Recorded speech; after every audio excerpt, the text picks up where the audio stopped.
Vous avez pu suivre mon coaching en direct avec Vincent Pellomé sur l'arrêt du tabac. C'était une interview très intimiste où je partage mon gros challenge avec l'addiction que j'ai avec le tabac. Et c'était une prise de risque parce que je me suis dit, obligé, les gens que je vais voir, ils vont me poser la question, alors ça a marché, Et j'avais très peur de me taper la honte en me disant, je partage un sujet qui me semble être important et je suis un contre-exemple de ça.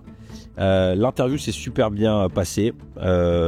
J'ai continué à échanger avec Vincent. J'ai regardé ses vidéos aussi de son programme. À côté de ça, je me fais accompagner par une thérapeute depuis un certain temps pour vraiment essayer d'identifier les racines, les mécanismes qui m'ont poussé dans cette addiction.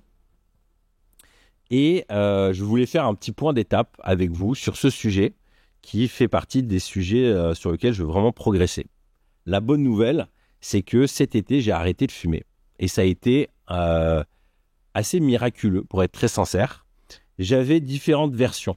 Il y avait différentes approches en moi. Il y avait soit une part de moi-même qui me disait « David, t'es un gros fainéant.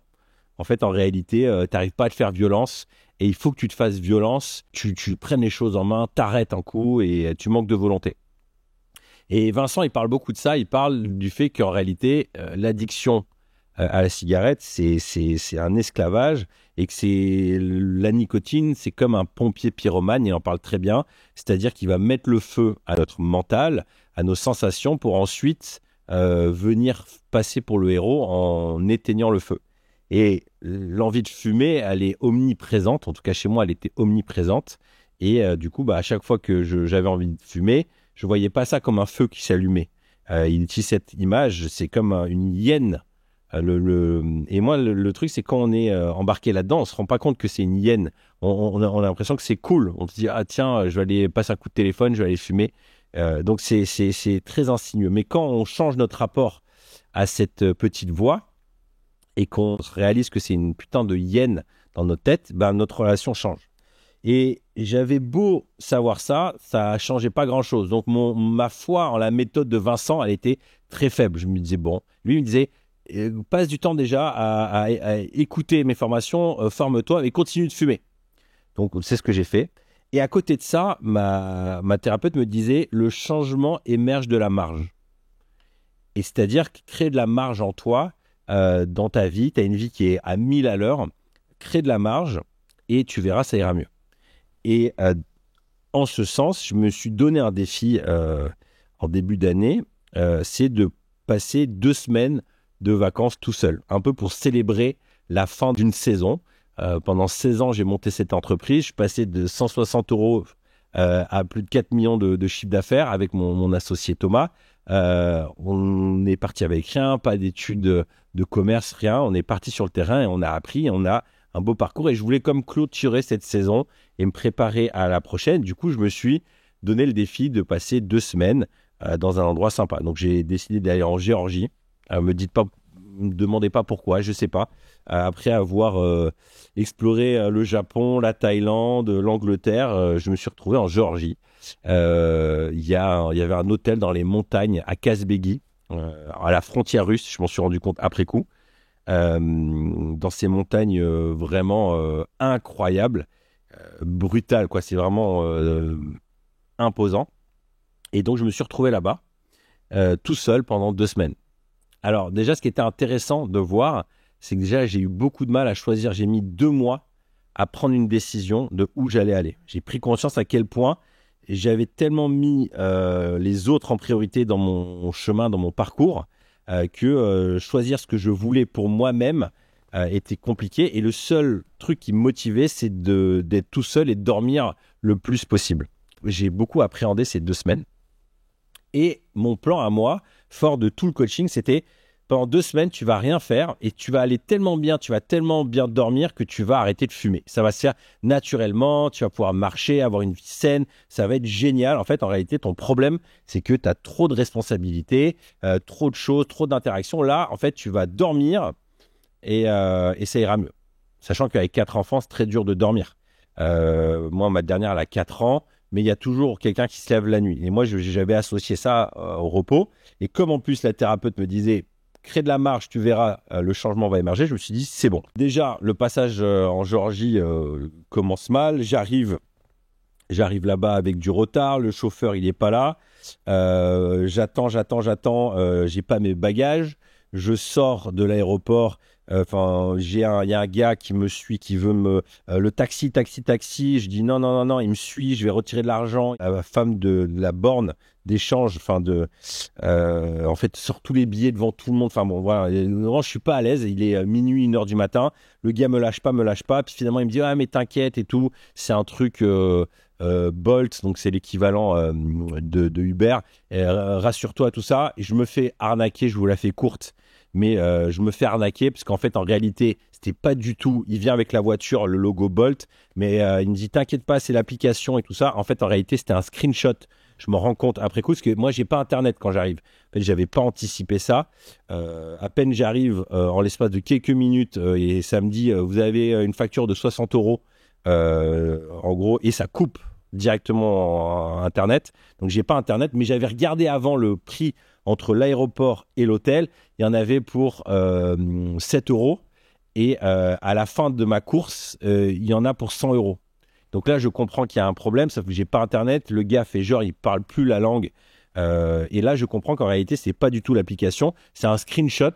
Il fait genre, il lance, il balance le GPS. Et à la fin, il swipe et il y a marqué 300 GPL, donc l'équivalent du montant là-bas, et du coup il me dit voilà ce que tu dois, sauf que je sais que c'est pas ça. Donc ça commence très mal.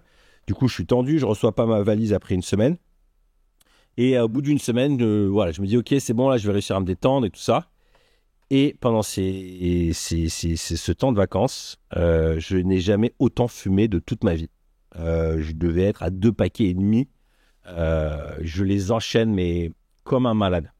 Et plus je les enchaîne, plus je me sens mal. Je me dis, putain, mais là, t'as tout pour arrêter et t'y arrives pas. Et chaque soir, je me dis, allez, demain. Et au bout d'un moment, je lâche prise. En tout cas, c'est ce qui m'est recommandé. Arrête, oublie. Tant pis, tu fumeras, tu vas crever jeune. Mais c'est pas grave, fais le deuil et c'est comme ça. Les 2 semaines passent et je fume comme un pompier. En plus, là-bas, les paquets de clopes, ils coûtent 3 euros. Donc, autant dire que c'est open bar. Et la veille du retour, je me dis, ok, demain, je revois Hélène, je revois les enfants.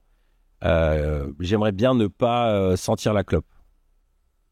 Et donc, le matin, avant de prendre l'avion, je fume une clope et je jette le paquet. Et je me dis, ok, là, je fume pas, je suis dans l'avion. De toute façon, j'ai pas le choix et tout ça. Le coach tabac m'avait dit, ça met 3 semaines à être complètement purgé de la nicotine.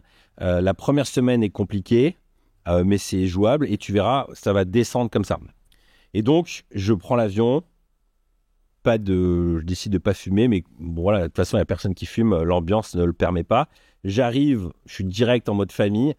J'y pense pas le premier jour. Le lendemain, le mode famille est activé, donc il y a plein de sollicitations, j'y pense pas. Les jours passent et dès que l'envie vient, je me dis il faut tenir un jour de plus. Et lui, il me challenge en disant, en fait, l'enjeu, il est que si tu fumes une fois, tu repars de zéro. C'est un compteur, et à chaque fois, t'en touches une, tu repars le processus de désintoxication, il repart à zéro. Et donc, du coup, je tiens, et j'arrive à faire les 3 semaines. Et depuis, j'en ai pas touché une, et l'envie n'est plus là. Et ce que j'ai appris de ce processus-là, c'est que déjà ces conseils sont bons, que les changements d'une certaine manière mentaux de lieu d'activité sont hyper intéressants et propices à comme recréer des nouvelles connexions mentales, et que ça aide, et que c'est possible. Donc voilà, je voulais vous tenir informé. Je vais pas vous me transformer en coach tabac, c'est encore frais. Je pense être dans la bonne voie. L'envie n'est plus là, ça fait plus partie de ma tête. J'ai pris quelques kilos quand même. Donc je fais confiance à la vie et à la suite pour que ça revienne dans l'ordre. mais je voulais vous tenir informé parce que c'était une interview quand même assez particulière et encourager ceux qui sont dans ce challenge-là. J'ai de l'empathie pour vous parce que je sais combien c'est difficile, combien ça peut être, surtout quand on a des enfants aussi. Enfin, moi, la phrase qui me flinguait, c'est quand Hélène me disait, mais moi, j'aimerais bien quand même que tu sois au mariage de nos enfants, quoi. Parce qu'elle a un tonton, enfin, un membre de la famille qui est mort à 45 ans et qui, justement, n'a pas pu être au mariage de ses enfants à cause du tabac. Donc voilà, elle avait cette peur-là et donc cette phrase-là est tournée dans ma tête. Donc le niveau de culpabilité, il fait que de monter. Donc si c'est votre cas, j'ai beaucoup d'empathie et je voulais témoigner pour dire que c'est possible et que la vie sans, on perd rien, quoi. Et moi, c'était ma plus grande peur. Arrêter de fumer, c'était de me dire mais putain, je vais me faire chier. Vraiment, je vais me faire chier. Et c'est pas du tout le cas. Alors, si vous êtes dans ce défi, je vous invite à écouter l'interview de Vincent. On mettra le lien. Et puis, intéressez-vous à son travail qui, je pense, peut vraiment vous aider. Je vous laisse avec ça. Chers parents entrepreneurs, tu n'as pas besoin de nouvelles routines, ni de la dernière stratégie IA ou le hack de développement personnel pour développer ton entreprise et tenir bon. Ce que tu as besoin, c'est de principes solides qui vont t'aider à tenir dans le temps. Je te promets pas de faire des millions, je te promets pas le petit hack qui va tout révolutionner. Moi, ce que je te propose, c'est des principes solides qui vont t'aider à tenir dans le temps. Si tu es parent, tes enfants, tu sais que tu rentres dans une nouvelle dimension temporelle. Tu es parti pour un long moment. Et ce que tu veux, c'est une entreprise solide qui va t'aider à construire dans le temps, te donner de la liberté, mais aussi bâtir un héritage pour tes enfants. Et c'est ce que je te propose dans cette formation, les 12 principes pour t'aider à apaiser ton esprit dans les moments de difficulté, dans les tensions de la vie de famille, pour tenir bon dans la durée. Je m'appelle David Bonhomme, ça fait plus de 17 ans que je suis entrepreneur. J'ai monté 2 sociétés. Une, on est passé de 160 € à 4,7 millions. L'autre de 0 à plus de 2 millions.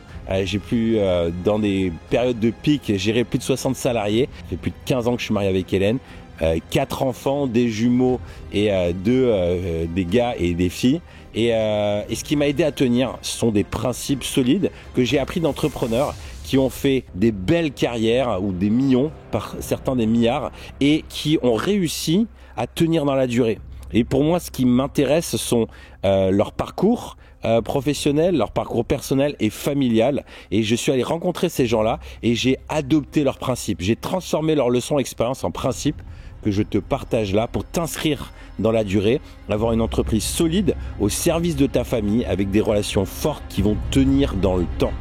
Je te laisse découvrir ça.